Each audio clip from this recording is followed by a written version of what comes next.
তো বন্ধুরা এখন দেখো রাত্রি 10:30 বাজে আর আমি চলে এলাম ঘরে আজকে, কারণ আজকে একটু সকাল সকাল ঘরে চলে এসেছি। কাজকর্ম নেই, আগেই তোমাদেরকে বলেছিলাম। তারপর একটু বৃষ্টি পড়ছে 1-2 ফোঁটা, তাই ভাবলাম ছাতা যখন নিয়ে আসিনি তো চলেই যাই ঘরে। তো এই বলে সকাল সকাল ঘরে চলে এসেছি। এমনিতে কাজ থাকলে 10:30 11টা বেজে যায় আমার ঘর আসতে। তো আজকে একটু তাড়াতাড়ি চলে এসেছি। আর এসে দেখি তোমাদের ম্যাডাম এখনও পর্যন্ত কাজ করছে। এরপর রান্নার কথা জিজ্ঞেস করলে তোমাদের বৌদি ভাই এই রান্নাঘরের দিকে হাত বাড়িয়ে দেখিয়ে দেয় যে দেখো এইদিকে রান্না হচ্ছে, তুমি একটু রান্নাটা দেখো, আমি ততক্ষণ কাজটা কমপ্লিট করে নিই। এই বলে আমিও রান্নাঘরের দিকে গিয়ে দেখি রান্নাঘরে হচ্ছে আলু সেদ্ধ, ডাল, তারপরে এদিকে পটলও দিয়েছি আবার ভাতের মধ্যে। তো সত্যি তোমাদের বৌদি ভাই কিন্তু আমাকে অনেক অনেক হেল্প করে, বললে হবে না। ভাগ্য করে একটা বউ পেয়েছি। তো যাই হোক, তাহলে রান্নাটা এখন আমি করে নিই। তো তোমরা দেখতে থাকো, আমি একটুখানি রান্না করে নিই, তোমাদের বৌদিকে হেল্প করে দিই। তো তোমরা তো দেখতেই পাচ্ছ ডাল প্রায় সেদ্ধ হয়ে গেছে। এই যে ডাল প্রায় সেদ্ধ হয়ে গেছে। আমি এখন ডালটাকে একটু চটকা মেরে দেবো, মানে ফোড়ন দিয়ে দেবো আর কি ডালটাতে। ততক্ষণ ওদিকে ভাতও হয়ে যাবে আর এদিকে ডালটাও হয়ে যাবে। তো চলো একটু জোগাড়জাতি করে নিই। মানে ডালটা এই ফোড়ন দেওয়ার জন্য যা যা লাগে আর কি, একটু পেঁয়াজ, একটু লঙ্কা, ফোড়ন তো আছেই, তো মানে 5 ফোড়ন তো আছেই। আর এদিকে দেখো ভাতটা এখনও টুকটুক করে হচ্ছে। মানে ভাতটা হতে বেশ ভালোই টাইম লাগে, প্রায় আধ ঘন্টার উপরে লেগে যায় এই ভাতটা হতে।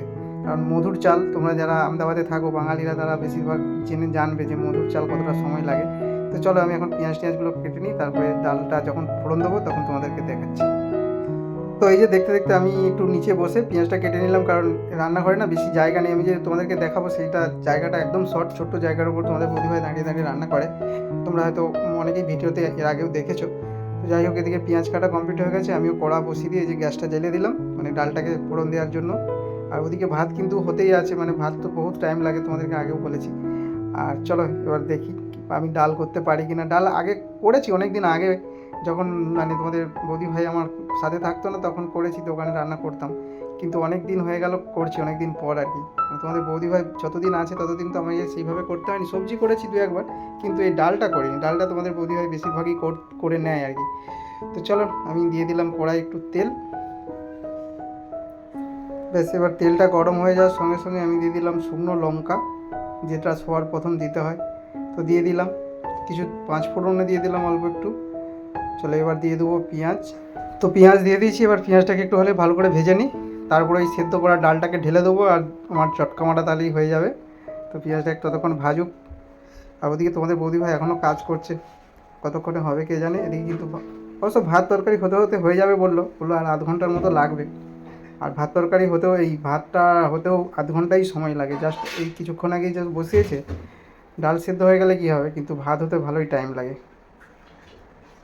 তো চলো দেখি আমার পেঁয়াজ ভাজা হয়ে এসছে। আমি এবার সেদ্ধ করা ডালটাকে এই কড়ার মধ্যে ঢেলে দিই। তো এরপর একটু পরিমাণ মতো হলুদ আর একটু পরিমাণ মতো নুন দিয়ে দিলাম। ব্যাস, এবার ডালটা সেদ্ধ হবে। চলো ওদিকে তোমাদের বৌদি ভাই কতটা কী হলো কাজটা একটু দেখে নিই। তো তোমাদের বৌদি ভাই বলছে আর 10-15 মিনিট লাগবে। আর এদিকে দেখো আমার ডালে প্রায় সেদ্ধ হয়ে গেছে। আমি আরেকটু জল দিয়ে দিলাম। ব্যাস, এবার ডালটা একটু হালকা ফুটে গেলেই আমি ডালটা নামিয়ে নেবো। আর ওদিকে দেখো ভাত প্রায় হয়েই এসছে। জানি এসব দেখার পরে অনেকেই অনেক রকম বাজে বাজে কমেন্ট করবে। কেউ বলবে বউয়ের ভেড়া, কেউ বলবে বউয়ের কোথাও উঠে বসে। কিন্তু দেখো তোমাদের বৌদি ভাইও কিন্তু যথেষ্ট কাজ করে সময় মানে কাজ করে ডিজাইনের কাজ করে, তারপরে রান্না বান্না সবই করে। তো আমার যেহেতু কাজ নেই, আমি তাড়াতাড়ি চলে এসেছি। তো তাতে আমি যদি একটু তার হেল্প করে দিই, সে কাজ তো করছে, সে তো এরকম নয় যে বসে আছে আর আমাকে কাজ করাচ্ছে। তো আমি যদি হেল্প করে দিই, এতে অপরাধটা কী বা এতে দোষের কোথায় বা অসুবিধাই বা কী? আমি যদি আমার ফ্যামিলির সঙ্গে একটু হাতাহাতি হাত লাগিয়ে কিছু কাজ করে দিই, তো এতে আমার তো মনে হয় সবথেকে ভালো আর সম্পর্কটা অনেক সুন্দর হয়। তোমরাও কখনো করে দেখবে, যারা বাজে কমেন্ট করো তাদেরকে বলছি, আশা করি তোমাদের সম্পর্কটা অনেক সুন্দর, অনেক মধুর হবে। যাই হোক, অনেক কথা বললাম, হয়তো অনেকে বলবে জ্ঞান দিচ্ছে। তাই ভালো থেকো, সুস্থ থাকো, দেখা হচ্ছে নতুন কোনো ভিডিওতে। আর যদি ভিডিওটা ভালো লেগে থাকে অবশ্যই একটা লাইক করে দিও, চ্যানেলটিকে সাবস্ক্রাইব করে পাশে থেকো। Tata, bye bye.